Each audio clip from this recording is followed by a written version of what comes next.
Brian Polino takes a bite of his burger and stares out the window of a Toronto fast food restaurant. He's clean now, but he was an opiate addict. He used emergency rooms and doctors' offices as his dealer for 14 years. As a teen struggling with depression and anxiety, he had no idea trying a couple of his parents' Tylenol 3s would lead to a full-blown opiate addiction, and that getting drugs would be so easy. I was 17 and I started, I didn't really, marijuana and ecstasy were scary. They were illegal. So there was these codeine pills and they were safe. They were in the cupboard and they made me feel good.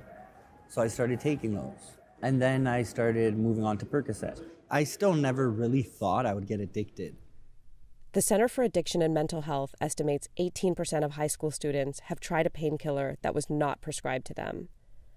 After using codeine for a few months, Polino said he needed a way to get something stronger. I lied. I said I had pain in my jaw, TMJ, temporomandibular joint disorder. Anyone can crack their jaw. I believed my own story. I would get TMJ pain before the refill day. There was times I'd be praying. I'd be like, dear God, please let the doctor say no, because I didn't have enough strength at the time to do it. And they would never say no. I've never bought an opioid on the street, ever.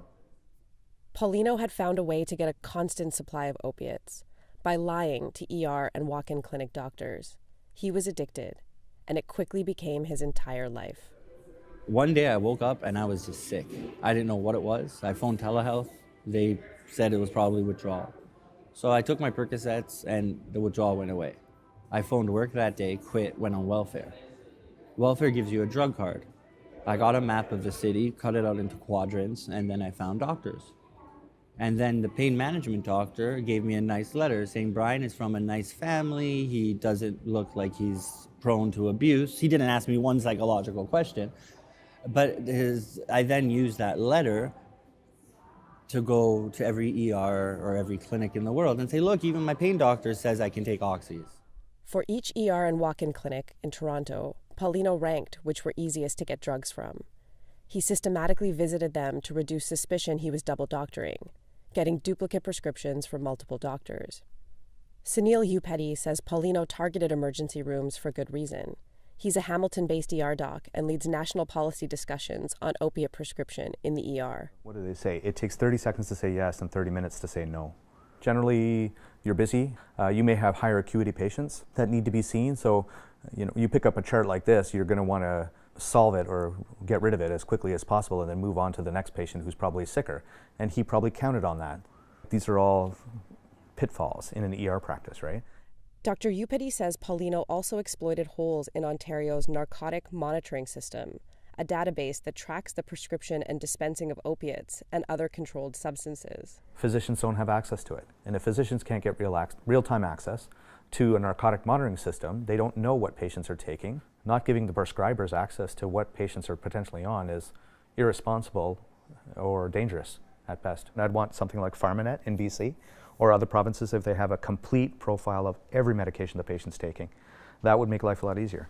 There are new guidelines for prescribing opiates in Canada for things like injuries and chronic pain, but physicians bear all legal responsibility for their interpretation. Dr. Upeti says this puts ER doctors in a tough position when patients take high-dose pain meds and need a refill. The physicians are caught in the middle. Patients pushing on one end and you have a college hovering over you on the other end. Polino admits he exploited the system, but he has little sympathy for the doctors he manipulated along the way. One hand, you want me to respect you because you have all this training, and on the other hand, this junkie kid without a high school diploma could pull the wool over your eyes. End of the day, your name is on that oath, not mine. I don't think it's fair because the doctor-patient relationship is theoretically predicated on trust, and he misled. I mean, his entire life is made up because he's feeding an addiction. Now, I don't necessarily blame him for that because I think this is what addicts do. But to blame the physician completely for that is not reasonable. Canada consumes the second most painkillers per person in the world, and doctors write about 53 opioid prescriptions for every 100 people in Canada. According to Dr. Upeti, better checks and balances need to be in place to identify abusers like Brian much earlier, before they hit rock bottom or die. I had 4 overdoses, ICU. I'm the only one alive from my friends. I just didn't want to die before my parents. Brian was terrified he would get caught when Ontario rolled out their narcotic monitoring system. It drove him to eventually get clean. I admit that I manipulated the system, but now I'm living amends. I'm going back to school. I want to be a teacher. Seema Marwaha, CBC News, Toronto.